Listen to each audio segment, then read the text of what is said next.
I stood frozen in the doorway, my hand still gripping the brass knob. The scene before me was impossible, yet undeniable. My husband Adam tangled in our neighbor Susan's arms, their lips locked in a passionate embrace. "Adam?" My voice cracked, barely above a whisper. They sprang apart, guilt etched across their faces. Adam's shirt was unbuttoned, Susan's hair disheveled. I felt sick. "Natalie," Adam stammered, his face flushed. It's not what it looks like." I let out a bitter laugh. "Really? Because it looks like you're kissing our neighbor in our living room." Suzanne at least had the decency to look ashamed. She grabbed her purse, muttering, "I should go," as she rushed past me. I didn't stop her. My eyes were fixed on Adam, the man I'd loved and trusted for 30 years. He stood there, fumbling with his shirt buttons, unable to meet my gaze. "How long?" I demanded, my voice steadier now, fueled by a rising anger. Adam sighed, running a hand through his graying hair.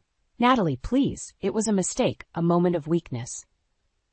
"Don't lie to me," I snapped. "How long?" He hesitated, then mumbled, "A few months." The room spun. I gripped the doorframe to steady myself. "Months? While I've been at the hospital with Mom every day, you've been with her?" Adam took a step toward me, his hand outstretched. "Honey, I'm sorry. I never meant to hurt you. It just happened." I recoiled from his touch. Don't you dare touch me." The shrill ring of the telephone cut through the tension. I answered it mechanically, grateful for the distraction. "Hello? Natalie? It's Kathy." My aunt's warm voice was tinged with concern. "How are you holding up, sweetheart?" I glanced at Adam, who was watching me anxiously. I'm not sure, Aunt Kathy. Can I call you back later?" "Of course, dear. I just wanted to check on you. Give your mother my love when you visit today." I hung up, my mind reeling. Mom, the hospital. How could I face all of this? Adam cleared his throat. "Nat, we need to talk about this." I shook my head, grabbing my purse from the hall table. "Not now. I can't even look at you right now." "Where are you going?" He sounded panicked. "To see Mom," I replied, my hand on the doorknob. "Don't wait up." I slammed the door behind me, not caring what the neighbors might think. Let them talk. My perfectly manicured life had just imploded, and I couldn't bring myself to care about appearances. As I drove to the hospital, my mind raced. How had I not seen this coming? Had I been so wrapped up in Mom's illness that I'd missed the signs, or had I simply trusted Adam too much? I parked in the familiar lot, taking a moment to compose myself before heading inside. Mom didn't need to see me like this. She had enough to worry about. The antiseptic smell hit me as I entered the oncology ward. I plastered on a smile, nodding to the nurses I'd come to know so well over the past months. "Hi, Mom," I said softly, entering her room. She turned her head, her smile weak but genuine. "Natalie, sweetheart, I was hoping you'd come today." I sat beside her bed, taking her frail hand in mine. "Of course, how are you feeling?" She studied my face, her brow furrowing. "The question is, how are you feeling? You look upset." I should have known I couldn't hide anything from her. Even now, sick as she was, she could read me like a book. "It's nothing, Mom," I lied. "Just a little tired." She squeezed my hand. "Natalie Elizabeth, don't you lie to your mother. What's wrong?" I felt tears welling up, threatening to spill over. How could I tell her? How could I add to her burdens? But as I looked into her concerned eyes, I knew I couldn't keep this from her. She'd always been my rock, my confidant. Even now, she was trying to take care of me. "Oh, Mom," I whispered, my voice breaking. "It's Adam. I think he's having an affair." The hospital corridor seemed endless as I made my way to the cafeteria. My conversation with Mom had left me drained, but her words echoed in my mind. "Don't let this define you, Natalie. You're stronger than you know." I spotted Aunt Kathy at our usual table, her silver hair gleaming under the harsh fluorescent lights. She waved me over, concern etched on her face. "Oh, honey," she said, pulling me into a hug. "You look like you've been through the ringer." I sank into the chair opposite her, fighting back tears. "It's Adam," I confessed. "I caught him with Susan." Aunt Kathy's eyes widened. "Our neighbor Susan? That hussy." Despite everything, I couldn't help but chuckle at her indignation. "It gets worse," I continued. "It's been going on for months." She reached across the table, squeezing my hand. "I'm so sorry, Natalie. What are you going to do?" I shook my head, uncertainty washing over me. "I don't know. I can't even think straight with everything going on with Mom." "How is she doing?" Aunt Kathy asked softly. "Not good," I admitted. The doctors say it's just a matter of time now. We sat in silence for a moment, the weight of it all pressing down on us. Then Aunt Kathy straightened up, a determined look in her eye. "Well, we can't change what's happening with your mother," she said firmly, "but we can deal with that rat bastard you call a husband." I couldn't help but smile at her fiery spirit. "What do you suggest?" "First, we need to find out exactly what's been going on," she said, leaning in conspiratorially, "and I think I know just how to do it." Before she could elaborate, my phone buzzed. It was a text from Adam. "We need to talk. Please come home." I showed Aunt Kathy the message, my stomach churning. "Go," she urged. "But remember, you hold the cards now. Don't let him off easy." With a deep breath, I headed home, steeling myself for the confrontation ahead. As I pulled into our driveway, I noticed Susan's curtains twitching. Let her watch, I thought bitterly. Adam was waiting in the living room, pacing nervously. He looked up as I entered, his face a mask of remorse. "Natalie, I'm so sorry," he began. "I never meant for this to happen. It was a mistake, a terrible mistake." I held up a hand, silencing him. "Save it, Adam. I don't want to hear your excuses." He deflated, sinking onto the couch. "What can I do? How can I make this right?" I laughed humorlessly. "Make it right? You've been sleeping with our neighbor for months. While I've been taking care of my dying mother, you've been... God, I can't even say it." "I know," he said, his voice barely above a whisper. "I'm a bastard, but I love you, Natalie. We can get through this." As I opened my mouth to respond, my phone rang.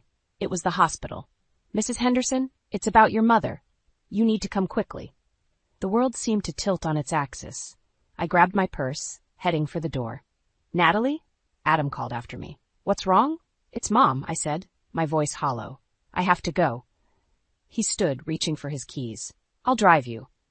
I hesitated for a moment, torn between my anger and my need for support. Finally, I nodded. The drive to the hospital was tense, filled with unspoken words and simmering emotions. As we rushed through the corridors, I pushed aside thoughts of Adam's betrayal. Mom needed me now. We found Aunt Kathy outside Mom's room, her eyes red-rimmed. "Oh, Natalie," she said, pulling me close. "The doctor says it won't be long now." I entered the room, Adam trailing behind. Mom lay still, her breathing labored. I took her hand, fighting back tears. "I'm here, Mom," I whispered. "I'm right here." Her eyes fluttered open, focusing on me with effort. "Natalie," she breathed, "my brave girl." I felt Adam's hand on my shoulder, a gesture of comfort I both craved and resented. Mom's gaze shifted to him, a frown creasing her brow. "Adam," she said, her voice surprisingly strong. "You take care of my daughter, you hear me? No more foolishness." Adam and I exchanged shocked glances. How did she know? Before we could respond, Mom's eyes closed, her breathing becoming more erratic. The monitor beside her bed began to beep urgently. As nurses rushed in, I felt my world crumbling around me. In that moment, caught between my dying mother and my unfaithful husband, I realized nothing would ever be the same again. The days following Mom's funeral passed in a blur. I moved through our house like a ghost, barely speaking to Adam. He tried to reach out, but I couldn't bring myself to discuss our problems. Not yet. One afternoon, I was sorting through Mom's belongings when the doorbell rang. I opened it to find Elaine, Adam's mother, standing there with a sympathetic smile that didn't quite reach her eyes. "Natalie, dear," she cooed, pulling me into an unwanted hug. "I'm so sorry for your loss." I stiffened, but forced myself to be polite. "Thank you, Elaine. Please come in." As we settled in the living room, Elaine's gaze darted around, assessing. "How are you holding up?" she asked, her voice dripping with false concern. "As well as can be expected," I replied curtly. She nodded, then leaned forward. "Listen, dear, I hate to bring this up at such a difficult time, but I was wondering if Adam mentioned anything about helping me with a little financial matter?" I blinked, caught off guard. "Financial matter? Oh, it's nothing really," she said, waving a manicured hand. "Just a small loan. Adam usually handles these things for me." Before I could respond, Adam walked in. His eyes widened at the sight of his mother. "Mom, what are you doing here?" Elaine turned to him, her smile widening. "Adam, darling, I was just talking to Natalie about that little loan we discussed." I looked between them, confusion turning to suspicion. "What loan?" Adam shifted uncomfortably. "It's nothing, Nat, just a small amount to help Mom with some bills." "How small?" I pressed. Elaine laughed nervously. "Oh, just a trifle, 50,000 or so." My jaw dropped. $50,000. Adam, we can't afford that. He ran a hand through his hair, avoiding my gaze. It's fine, Natalie. I've got it covered. Covered how? I demanded, my voice rising. We're still paying off the second mortgage we took out for Mom's medical bills. Elaine stood, smoothing her skirt. Well, I can see this is a bad time. Adam, dear, why don't you call me later to discuss the details? As she hurried out, I turned to Adam, fury building inside me. What the hell is going on? First Susan, now secret loans to your mother? Adam sighed heavily. It's complicated, Nat. Mom's been having some financial troubles lately. And that's our problem, why? I snapped. We have our own bills to worry about. She's family, Adam argued weakly.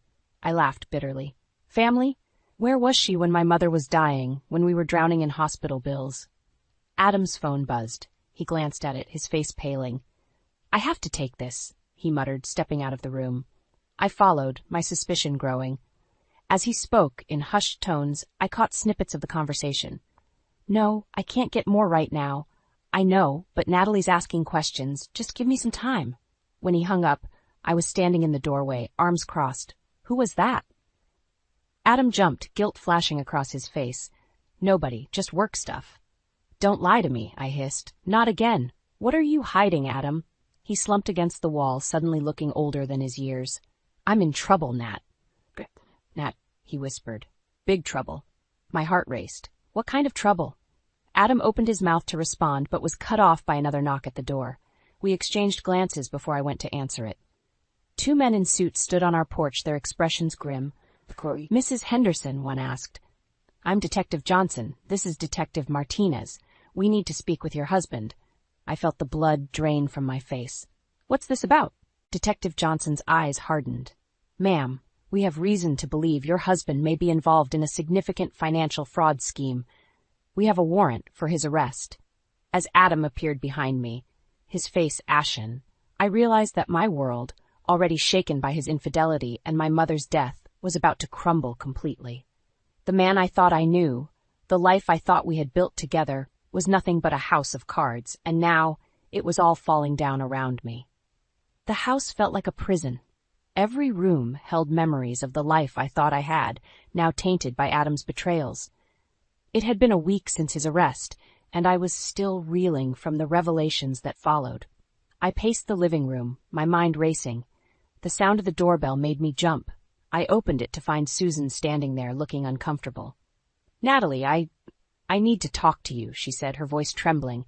I almost slammed the door in her face, but curiosity got the better of me. Make it quick, I snapped, stepping aside to let her in. Suzanne perched on the edge of the sofa, wringing her hands.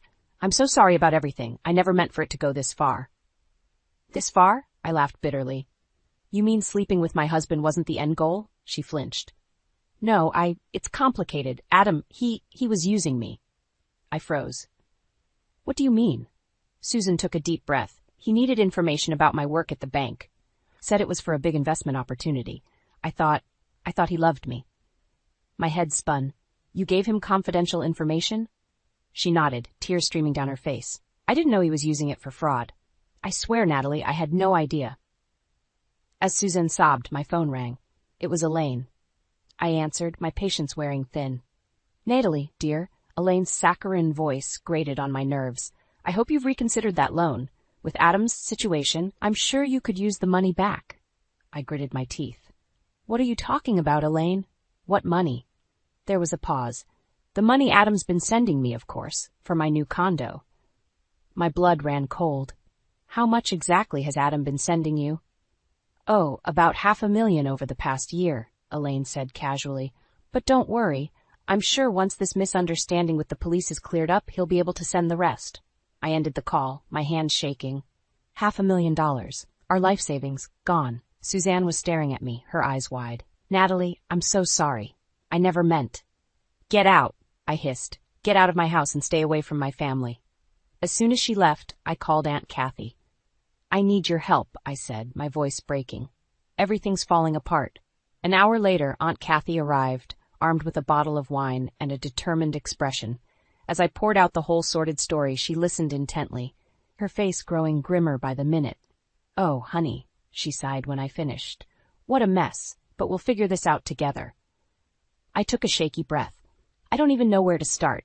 The house is mortgaged to the hilt, our savings are gone, and now there's this fraud investigation. Aunt Kathy's eyes narrowed. First things first, we need to protect you and your assets. Tomorrow, we're going to see my lawyer friend Sarah. She specializes in cases like this.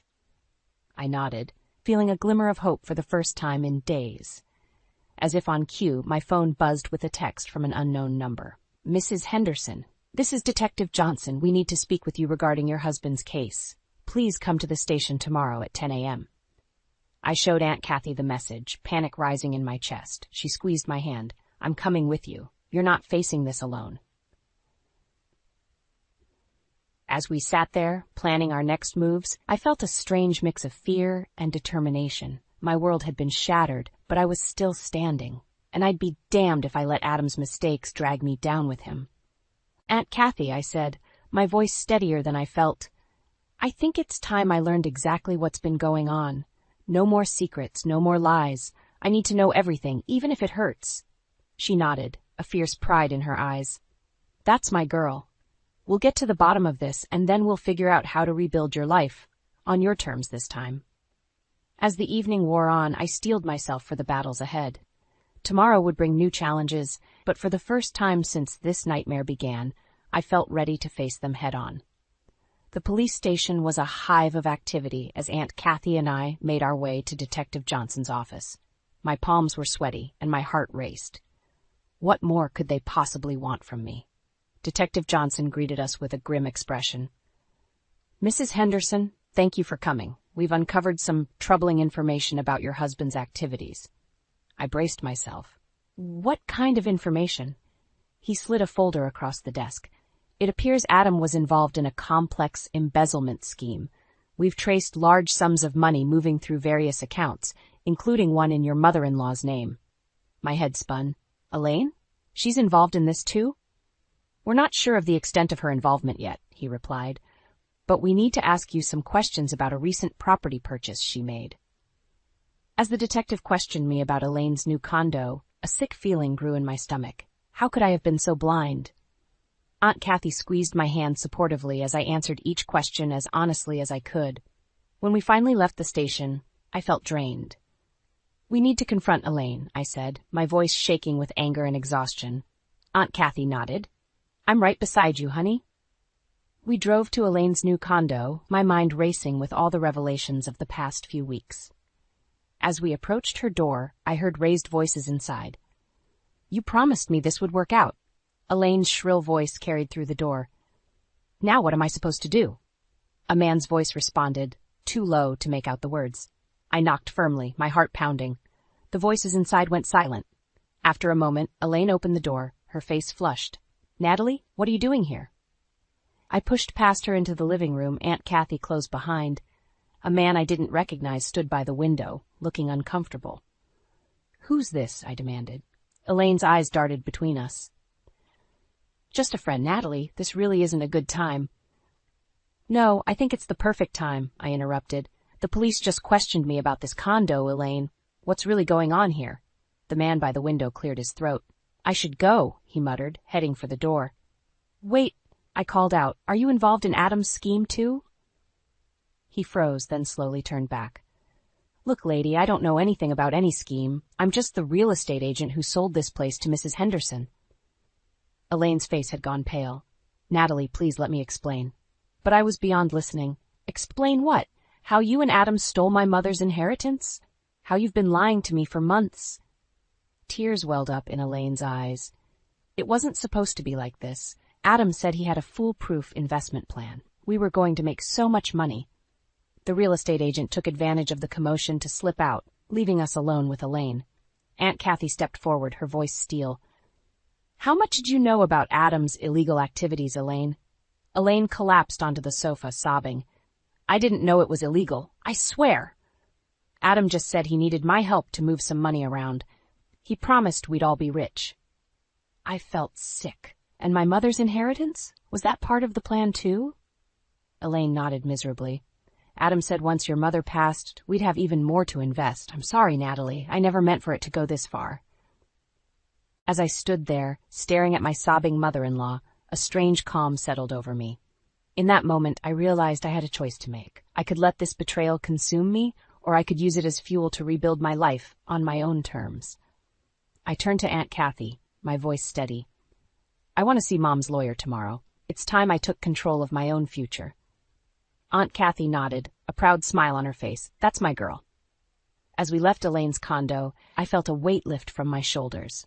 The road ahead would be difficult, but for the first time in weeks, I felt a glimmer of hope. Whatever came next, I would face it head-on, with the strength and resilience my mother had always seen in me. The day of Mom's will reading arrived, bringing with it a storm of emotions. As I sat in the lawyer's office, Aunt Kathy beside me, I couldn't shake the feeling that everything was about to change. Mr. Goldstein, Mom's attorney, cleared his throat. Before we begin, I want to express my condolences, Natalie. Your mother was a remarkable woman. I nodded, fighting back tears. Thank you. She really was. He opened a thick folder. Now, let's proceed with the reading of Elizabeth Henderson's last will and testament. As Mr. Goldstein read through the legal jargon, my mind wandered to all the recent upheavals in my life. Adam's betrayal, his arrest, Elaine's involvement in the fraud scheme. It felt like my whole world had been turned upside down. Suddenly, Mr. Goldstein's words snapped me back to attention. And to my daughter, Natalie, I leave the sum of $2 million, with the hope that she will use it to build a life filled with purpose and joy. $2 million. The amount stunned me. I knew Mom had some savings, but I never imagined it was this much. Before I could fully process this information, the office door burst open. Elaine stormed in, her face flushed with anger. I'm sorry I'm late, she announced, taking a seat. Traffic was terrible. Did I miss anything important? Mr. Goldstein frowned. Mrs. Henderson, this is a private reading. I'm afraid I must ask you to leave. Elaine waved her hand dismissively. Nonsense. I'm family, and I have a vested interest in this will. I turned to her, my shock turning to anger. What are you talking about, Elaine? This has nothing to do with you. She leaned forward, her eyes gleaming. Oh, but it does, dear. You see, Adam and I had an arrangement. That inheritance was meant to cover the loans he gave me for my condo. It's only fair, after all. The room fell silent. I could feel Aunt Kathy tensing beside me, ready to pounce. Elaine, I said, my voice surprisingly calm, I don't know what Adam promised you, but my mother's money is not yours to claim. She laughed, a harsh, bitter sound. Don't be naive, Natalie. You owe me, after everything Adam and I have done for you. Done for me? I interrupted, my voice rising. You mean lying to me? Stealing from me? Betraying my trust? Elaine's face hardened. Now listen here, you ungrateful little... That's enough. Mr. Goldstein's voice cut through the tension. Mrs. Henderson, if you don't leave immediately, I'll be forced to call security. Elaine stood, smoothing her skirt. Fine, but this isn't over, Natalie. You'll hear from my lawyers. As she stormed out, I felt a strange mix of anger and relief wash over me. I turned to Mr. Goldstein. I'm so sorry about that. Please continue. He nodded, looking shaken. Right. Well, as I was saying, your mother left you $2 million. However, there's a condition attached to the inheritance. My heart sank. What kind of condition? Mr. Goldstein adjusted his glasses. The money is to be held in trust for 1 year. During that time, you're to volunteer at least 20 hours a week at a charitable organization of your choosing. Only after completing this requirement will the funds be released to you. I sat back, stunned. It was so like Mom to do something like this, to push me towards finding a purpose beyond my comfortable life. Aunt Kathy squeezed my hand. Your mother always knew what was best for you, Natalie. This is her final gift, a chance to rediscover yourself. As we left the office, my mind was reeling. $2 million, a year of volunteer work, Elaine's threats, it was overwhelming. But as we stepped out into the sunlight, I felt a strange sense of clarity. I knew what I had to do. Aunt Kathy, I said, my voice steady, I've made a decision. I'm going to renounce the inheritance. Her eyes widened. Natalie? Are you sure? That's a lot of money to give up. I nodded, feeling more certain with each passing moment. I'm sure. Mom wanted me to find purpose, and I will. But I want to do it on my own terms, not because of some condition in her will. As the words left my mouth, I felt a weight lift from my shoulders. For the first time in months, I felt truly in control of my life. Whatever challenges lay ahead, I was ready to face them head on. The morning after my decision to renounce the inheritance, I woke to a barrage of missed calls and angry text messages from Elaine. I knew I had to face her, but I needed to speak with Aunt Kathy first. I found her in her small apartment, surrounded by stacks of papers and folders. Her eyes lit up when she saw me. "Natalie, I've been thinking about your decision. Are you absolutely sure about this?" I nodded, feeling more certain than ever. "I am, Aunt Kathy, but I have an idea. I want you to take the inheritance." Her jaw dropped. "Me? But Natalie, that's your mother's money. It's meant for you." "Mom wanted me to find purpose," I explained, "and I will. But you've always dreamed of starting that charity organization. With this money, you can make it happen." Tears welled up in Aunt Kathy's eyes. "Oh, Natalie, I don't know what to say." Before she could respond further, my phone rang. It was Elaine. I took a deep breath and answered. "Natalie?" Elaine's voice was cold. "We need to talk. Now." 20 minutes later, I was standing in Elaine's living room, facing not only her but Adam as well. He'd been released on bail, looking haggard and defeated. "Sit down," Elaine commanded. I remained standing. "I'll get right to the point," she continued. "Your little stunt with the inheritance ends now. You're going to call that lawyer and tell him you've changed your mind." I felt a surge of anger. "That's not happening, Elaine. The money is going to Aunt Kathy, and that's final." Adam stepped forward, his eyes pleading. "Natalie, please, we need that money. My legal fees, the restitution, we'll lose everything if you don't help us." I stared at him, disbelief turning to fury. "You want me to use my dead mother's money to bail you out of your fraud charges? Are you insane?" Elaine's face turned red.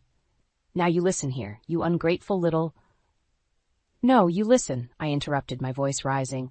"I'm done with your manipulation and lies, both of you. That money was my mother's legacy, and I've chosen to honor it by giving it to someone who will use it for good." Adam reached for my hand. I jerked away. "Nat, please. I know I've made mistakes, but I love you. We can fix this together." For a moment, I wavered. Then I remembered all the betrayals, all the lies. "No, Adam, we can't. It's over." Elaine lunged forward, grabbing my arm. "You can't do this to us. We're family." I wrenched free. "Family? You've got a funny way of showing it." As I turned to leave, Elaine shouted, "I'll contest the will. I'll tell everyone about Adam's affair, about your part in the fraud scheme." I spun around. "My part? I had nothing to do with your illegal activities." "Oh, really?" Elaine sneered. "And who do you think the police will believe when I tell them you knew all about it?" My heart raced. Was she really threatening to frame me? I looked at Adam, hoping to see some sign of the man I'd married. But he just stood there, silent and broken.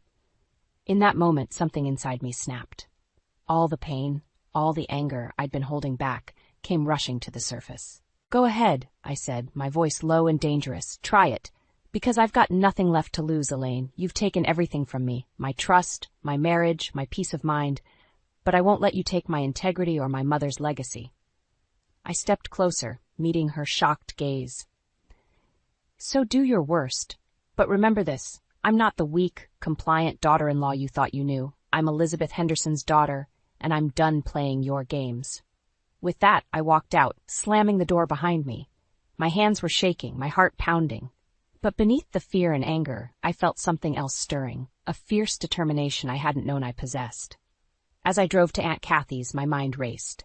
Elaine's threats, Adam's betrayal, the looming legal battle, it all seemed overwhelming, but I knew I had to keep fighting.